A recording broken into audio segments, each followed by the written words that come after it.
جی السلام علیکم ورحمۃ اللہ وبرکاتہ۔ پچھلے ویلاگ میں بتایا تھا آپ کو تفصیل کے ساتھ کہ کیسے عمران خان نے پی ڈی ایم ڈربے میں بلی نہیں بلا چھوڑ دیا، اور یہ بھی بتایا تھا کہ اب رستے تین ہیں۔ نمبر 1 کہ سیاسی عدم استحکام اور پیدا کیا جائے، مطلب عمران خان اسمبلیاں توڑیں تو اس کے بعد پی ڈی ایم جو ہے وہ دوسرا رستہ لے، دونوں صوبوں میں الیکشن نہ کروائے یا مکمل جنرل الیکشن نہ کروائے، بلکہ گورنرز کے ذریعے مینج کرنے کی کوشش کرے دونوں صوبوں کو، تو معاملہ عدالت میں جائے گا اور یہ ایک اور غیر یقینی صورتحال پیدا ہوگی، سیاسی عدم استحکام اور بڑھے گا، اور ملک جو پہلے ہی ہم ٹیکنیکلی ڈیفالٹ کر چکے ہیں اور تباہ و بربادی ہوگی، اور زیادہ نفرت بڑھے گی اور زیادہ تقسیم بڑھے گی۔ اور پچھلی مرتبہ جیسے یہ بھی بتایا تھا کہ 75 سالہ تاریخ میں عمران خان واحد وہ سیاستدان یا نکلے یا پارٹی سربراہ نکلے جنہوں نے پنجاب پر اپنی حکومت 8 مہینے پہلے چھوڑ دی۔ یہ وہ ملک ہے جہاں اگر ایک باپ ریٹائر ہو رہا ہو اور وہ نائب قاصد ہو، میں یہ نہیں کہنا چاہتا نائب قاصد بری چیز ہے، میں ویسے مثال دینا چاہتا ہوں، گریڈ 1 کا بندہ ہو، گریڈ 5 کا بندہ ہو باپ، تو وہ جب ریٹائر ہوتا ہے تو اس سے پہلے چاہتا ہے کہ اس کا بیٹا اسی محکمے میں آ جائے اور اس کو جو سرکاری کوارٹر ہے وہ اس کے نام الاٹ ہو جائے، پھر وہ ریٹائرمنٹ لے، اور ریٹائر ہونا ہی نہیں چاہتا، پھر وہ کہتا ہے کسی نہ کسی طرح مجھے 6 مہینے اور مل جائیں، سال مل جائیں۔ یہاں کوئی نہیں اقتدار چھوڑتا، اور پنجاب کا اقتدار جو 18ویں ترمیم کے بعد، مطلب پنجاب کا وزیر اعلیٰ مطلب ہے کہ وہ پاکستان کا وزیر اعظم، مطلب آدھے سے زیادہ پاکستان کا وزیر اعلیٰ اور بااختیار وزیر، تو پنجاب کے ساتھ کے پی کے خیبر پختونخوا چھوڑنا کوئی چھوٹی بات نہیں، یہ بڑا فیصلہ ہے، بہادر فیصلہ ہے، اور ایک بہت بڑا جوا بھی ہے۔ تو اب 3 رستے ہیں، ایک تو یہ کہ وہ پی ڈی ایم کوئی چتر چلاکی کرے، درمیان کا رستہ نکالے، جیسے وہاں گرو بیٹھے ہوئے ہیں، زرداری صاحب اور مولانا صاحب اور نواز شریف صاحب، سارے گرو بیٹھے ہیں، وہ کوئی مینجمنٹ کی کوشش کریں گے جو الٹا ہی پڑے گا۔ دوسرا ہے کہ دونوں صوبوں میں الیکشن کروا دیں۔ تیسرا ہے کہ سارے جنرل الیکشن کروا دیں۔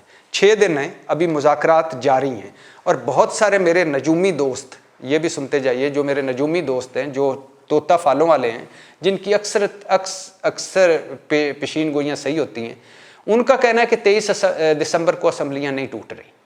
میں ان سے پوچھتا ہوں کیوں؟ وہ کہتے ہیں بس یہ لکھ لیں کہ 23 دسمبر کو اسمبلیاں نہیں ٹوٹ رہی، یہ آگے معاملہ جائے گا۔ ایک میرے دوست نے جس کی بہت ساری پیشین گوئیاں درست ثابت ہوئی، اس نے تو یہ بھی کہا ہے کہ 2 مہینے مجھے اور آگے جاتا ہے یہ سیٹ اپ لگتا ہے، لیکن خیر دیکھتے ہیں۔ آج میں نے بات یہ کرنی ہے کہ یہ پی ڈی ایم کیوں الیکشن سے بھاگ رہی ہے۔ یہ پی ڈی ایم والے یہ وہی ہیں جو کہتے تھے جب عمران خان قومی اسمبلی سے نکلا تو یہ جگتے مارتے تھے، اور قومی اسمبلی سے کیا نکلنا ہے، سینٹ سے بھی نکلو۔ پھر کہتے تھے اور قومی اسمبلی سینٹ سے نکلنے کے چھوڑو، صدر آپ وہ بھی تمہارا ہے، اس کو بھی کہو مستعفی ہو جائیں، آپ اگر استعفے قومی اسمبلی سے دے رہے ہو۔ پھر ایک اس بات پہ آ گئے کہ جب عمران خان نے مسلم لیگ نون کو ان کے گڑھ اور گھر میں ہرا کر ان سے حکومت واپس حمزہ سے لے کر پرویز الہی کو وزیر اعلیٰ بنایا، تو پھر یہ اس چکر میں آ گئے، کہتے ہیں کہ عمران خان ایسے الیکشن کا ٹوپی ڈرامہ کر رہا ہے، الیکشن کرواؤ۔ اگر یہ الیکشن میں سنجیدہ ہوتا تو یہ ہے، اگر سنجیدہ ہے تو اپنی دونوں اسمبلیاں توڑ دے، خیبر پختونخوا اور پنجاب اسمبلی۔ اور رانا ثنا صاحب، یہ ایون فیلڈ کے بابے سے لے کر رائے ونڈ محل تک، اور رائے ونڈ محل سے بلاول ہاؤس تک، اور بلاول ہاؤس سے مولانا صاحب کے گھر تک، اور مولانا صاحب گھر سے لے کر اچک ضعیف صاحب کے حجرے تک، اور اچک ضعیف سے حجرے سے لے کر اے این پی کے سیاسی بیٹھکوں تک سارے جگتے مارتے تھے۔ غیر سنجیدہ ہے، یہ دونوں صوبوں میں حکومتیں رکھ کے موجے کر رہا ہے، بس ہمیں صرف پریشر ڈال رہا ہے کہ الیکشن کرواؤ۔ الیکشن اگر چاہتا ہے تو دونوں صوبوں سے اسمبلیاں توڑ دے، ہم اسی دن الیکشن کروا دیں گے۔ اور رانا ثناء اللہ صاحب تو ریکارڈ پہ ہیں، انہوں نے کہا کہ جس دن عمران خان دونوں صوبوں میں اسمبلیاں توڑے گا میں گارنٹی دیتا ہوں الیکشن کروا دیں گے۔ اچھا، 26 نومبر کو جب عمران خان نے پنڈی جلسے میں کہا کہ وہ اب اس کرپٹ سسٹم کا حصہ نہیں رہنا چاہتا، تو اب میں وہ اسمبلیاں توڑنے لگا ہے، تو اس کے بعد بھی کہہ رہے تھے کبھی لکھ لو، بلاول بھٹو صاحب تو کہہ رہے تھے لکھ کے لے لیں، کبھی اسمبلیاں نہیں توڑے گا۔ اچھا، اس کے بعد جب عمران لگا کہ یہ سنجیدہ ہو رہا ہے، تو پھر ان پی ڈی ایم نے کیا پینترا بدلا، پی ڈی ایم نے پینترا بدلا کہ او ہو یہ تو عمران خان اسمبلیاں توڑنے کا مطلب ہے یہ ملک دشمنی ہے۔ کیوں؟ کیونکہ اس سے سیاسی عدم استحکام اور ہوگا۔ کیوں؟ کیونکہ یہ پارلیمانی نظام سے انحراف ہے کہ قومی اسمبلی سے نکل گیا اور یہ اسمبلی میں توڑ دی۔ کیونکہ عمران خان کا یار تو مقصد یہ ہے کہ وہ کہتا ہے مائی وے اور ہائی وے، مطلب میں وزیر اعظم نہیں تو میں کسی کو نہیں چلنے، میرے علاوہ سارے جائیں جہنم میں. مطلب یہ سازش ہے، مطلب یہ کیا اس کو کہتے ہیں کہ ملک دشمنی ہے، مطلب کہ یہ پارلیمانی نظام سے انحراف ہے، مطلب کہ یہ فساد برپا کرنے کی، انتشار برپا کرنے کی، ملک کو کمزور کرنے کی سازش ہے، معیشت، ملک کو دیوالیہ پن تک پہنچانے کی سازش ہے، یہ ملک و قوم کے خلاف سازش ہے.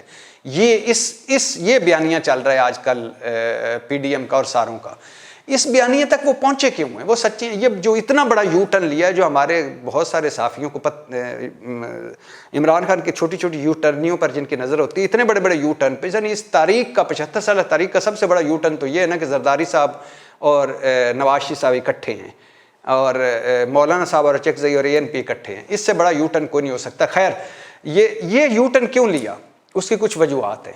وجوہات کیا ہیں؟ کہ ان کے پاس اب بیچنے کو کچھ نہیں رہا پی ڈی ایم کے پاس. مثال کے طور پہ انہوں نے عمران خان کو ہٹایا کہ یہ مینڈیٹ جعلی ہے، یہ اسمبلیاں جعلی ہیں، یہ سلیکٹڈ ہے، اس کو لایا گیا ہے، مسلط کیا گیا، اس کو ہٹانا فرض ہے، جہاد ہے، ہٹائیں، ہم الیکشن کروانا چاہتے ہیں. یہ آئے، اقتدار میں آئے، اور انہوں نے انہی اسمبلیوں سے چمٹ گئے اور انہوں نے الیکشن نہیں کروائے. یہ بھی دفنا دیا اپنا بیانیہ. اس کے بعد ان کا سب سے بڑا بیانیہ تھا کہ ہم ریاست بچانے آئے ہیں. عمران خان نے بربادی پھیر دی معیشت کی، ملک کو تباہ کر دیا، ہم وہ بچانے آئے ہیں. 7.5 مہینوں میں وہ بھی ایکسپوز ہو گئے. عمران خان جہاں زر مبادلہ چھوڑ گیا تھا آج اس سے آدھا ہے. عمران خان جہاں ڈالر چھوڑ گیا تھا اتنا اس کے 3 سال 7 مہینوں 25 دنوں میں نہیں ڈالر بڑھا جتنا ان 7 مہینوں میں بڑھ گیا. مہنگائی ریکارڈ ساز، بے روزگاری ریکارڈ ساز، غربت ریکارڈ ساز، امپورٹ پہ پابندی، ایکسپورٹ کا برا حال، باہر سے پیسے ان پہ کوئی ٹرسٹ کر کے بھیج نہیں رہا. ایون اپنا جھارا پہلوان اسحاق ڈار بھی آ گیا. اور اس کے بعد انہوں نے کیا اس کو کہتے ہیں کہ نہ مارکیٹ میں ڈالر صاحب مل رہے ہیں، نہ معیشت میں اسحاق ڈار صاحب نظر آ رہے ہیں. تو وہ بیانیہ بھی پٹ گیا کہ ہم اہل ہیں، تجربہ کار ہیں، ہم سارے مسائل کا حل لیں. اگر یہ اتنا ہی کر لیتے کہ جہاں عمران خان چھوڑ گیا تھا وہیں روک لیتے، اس سے برا نہ کرنے دیتے، تو پھر بھی ہم مان جاتے. انہوں نے 7.5 مہینوں میں تباہی پھیر دی، بدترین پرفارمنس. یہ بیانیہ بھی پٹ گیا. اچھا، پھر یہ بھی تھا کہ ہم ریاست اپنی سیاست قربان کر کے آئے ہیں. یہ بھی پٹ گیا کیونکہ آتے ای وی ایم ختم کیا، اپنی سیاست کو فائدہ. نیب ختم کیا، جو سارے مجرم ملزم جن جیلوں میں ہونا تھا وہ اقتدار میں آ گئے، وہ بھی ختم. اور پھر اسحاق ڈار صاحب کو لے آئے، ایک اور ختم، یعنی وہ ختم. مریم نواز صاحب کو باہر بھجوا دیا اور ختم. چیئرمین نیب اپنا لگا دیا، ایک اور ختم. سلمان شہباز کو واپس لے، ایک اور ختم. پھر اس کے بعد انہوں نے ملا کے اپنے اتنے عمران خان پہ جھوٹے سچے کیس بچا دیے کہ وہ بھی ختم. یعنی جو کچھ بھی کیا اپنی ذات کے لیے اور اپنی سیاست کے لیے کیا. اس کے بعد اگلا پوائنٹ ان کا تھا ہم ووٹ کو عزت دینے والے ہیں. وہ آتے ہی پنجاب میں انہوں نے ترین گروپ اور جہانگیر گروپ کو جو توڑا، جو سندھ ہاؤس ڈرامہ سجایا اور جو راجہ ریاض کے ذریعے یہ اسمبلی چلا رہے ہیں، وہ بھی ختم. کہ ووٹ کو عزت دو بھی انہوں نے خود دفن کر دیا. پھر اس کے بعد آگے جو ان کا سب سے بڑا تھا کہ اللہ کے فضل و کرم سے ہمارے پاس تجربہ کی کار ٹیم ہے اور سارے مسائل کا حل ہے. وہ جیسے آپ کو میں نے بتایا کہ یہ سارے کے سارا بدترین پرفارمنس، اور وہ ایکسپوز ہو گئے. شہباز گورننس بھی، شہباز پرفارمنس بھی، اور نواز شریف صاحب کا تجربہ بھی، زرداری صاحب کی مفاہمت بھی، مولانا صاحب کا ایکسپیرینس بھی، اور سارا 40 سالہ تجربے کے غبارے سے ہوا نکل گئی. پھر اس کے بعد اب یہ الیکشن ہم مقبول ہیں، عمران خان غیر مقبول ہے. یہ ایک انہوں نے چلایا ہوا تھا کہ عمران خان کی ٹکٹیں پیچھے پیچھے ہوں گی اور لوگ آگے آگے بھاگ رہے ہوں گے. اب الٹا ہو گیا ہے. اب پی ڈی ایم کی ٹکٹیں پیچھے پیچھے بھاگ رہی ہیں، لوگ آگے آگے بھاگ رہے ہیں. اور عمران خان نے مسلم لیگ نون کو بھٹو صاحب کے بعد ان کے گڑھ اور گھر میں ہرا کر اپنی حکومت بنائی پنجاب میں.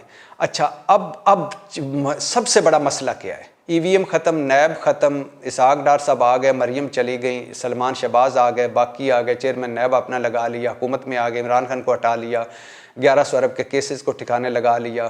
اور اب نیب کہہ رہا ہے کہ وہ ایون فیلڈ کے اسلام آباد ہائی کورٹ مریم اور کیپٹن صفدر کی بریت کے خلاف اپیل نہیں کرنے جا رہے. 16 ارب کا منی لانڈرنگ کا جس میں حمزہ اور شہباز شریف نکلے ہیں، اس کے خلاف کوئی اپیل نہیں ہونے جا رہی. اور آج تو ذرائع ایف آئی اے نے حد کر دی. انہوں نے کہا کہ سلمان شہباز کے خلاف منی لانڈرنگ کا کوئی ٹھوس ثبوت نہیں مل رہا.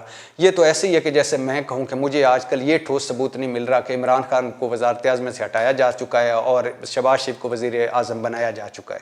خیر، اب ایک مسئلہ جو سب سے بڑا ہے، لیول پلینگ فیلڈ، جو روز سنتے ہیں آپ، جو پی ڈی ایم کہتی ہے ہمیں، یہ مسلم لیگ نون خاص طور پر کہتی ہے لیول پلینگ فیلڈ. میں نے کل یا پرسوں ان کے 2-3 بڑوں سے پوچھا کہ یہ لیول پلینگ فیلڈ سے آپ کا مطلب کیا؟ انہوں نے کہا بڑے سادہ آدمی، معصوم آدمی، ہمارا سمپل سا مطالبہ ہے. اب یہ پتہ نہیں مطالبہ وہ کر کس سے رہے ہیں، فوج تو غیر سیاسی ہو گئی ہے، اور یہ انوکھے لاڈلے کھیلن کو چاند کس سے مانگ رہے ہیں.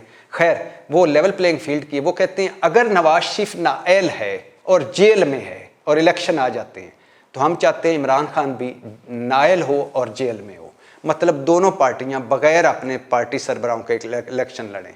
اور اگر ہمیں اتنا موقع مل جاتا ہے کہ نواز شریف اہل ہو جاتے ہیں اور وہ الیکشن کمپین کرتے ہیں تو پھر عمران خان چاہے وہ بھی اہل ہو جائے اور وہ بھی الیکشن کمپین کرے. تو نواز شریف کی واپسی امپورٹنٹ ہے، اس وجہ سے الیکشن سے بھاگ رہے ہیں. عمران خان کی مقبولیت سے ڈرے ہوئے ہیں، اس وجہ سے الیکشن بھاگ رہے ہیں. اپنی بدترین پرفارمنس کے انڈر وہ نیچے دبے ہوئے ہیں، اس وجہ سے الیکشن سے بھاگ رہے ہیں. اور دوسری بات یہ ہے کہ کانفیڈنس کی کمی ہے، مسائل حل نہیں ہو رہے، ایکسپوز ہو چکے ہیں، اور ان کو پتہ ہے کہ اکٹھے رہیں گے تو پھر بھی مارے جائیں گے، علیحدہ ہوں گے تو ویسے عمران خان کھا جائے گا. اگلے چند دن بڑے اہم ہیں، اس میں بڑا کچھ ہو سکتا ہے. میں ایک مرتبہ پھر دہراتا جاؤں، میرے بہت سارے نجومی دوست، پامسٹ دوست دعا کریں کہ وہ غلط ثابت ہوں اور میں بھی ان کو جگتے ماروں. وہ کہہ رہے ہیں کہ 23 کو اسمبلیاں ٹوٹتے نظر نہیں آ رہی. ان سے میں پوچھتا ہوں کہ کیوں نہیں نظر آ رہی؟ کہتے ہیں بس یہ لکھ لو، آگے ہم نہیں بتاتے. تو دیکھتے ہیں اگلے 6 دن میں کیا کچھ ہوتا ہے اور اگلے حالات کس طرح ہوتے ہیں. آپ کو میں اس حوالے سے لمحہ بہ لمحہ جو بھی سچویشن ہوئی اس پہ میں بتاتا جاؤں گا اور آگاہ کرتا جاؤں گا. آج کے لیے اتنا ہی. پاکستان زندہ باد.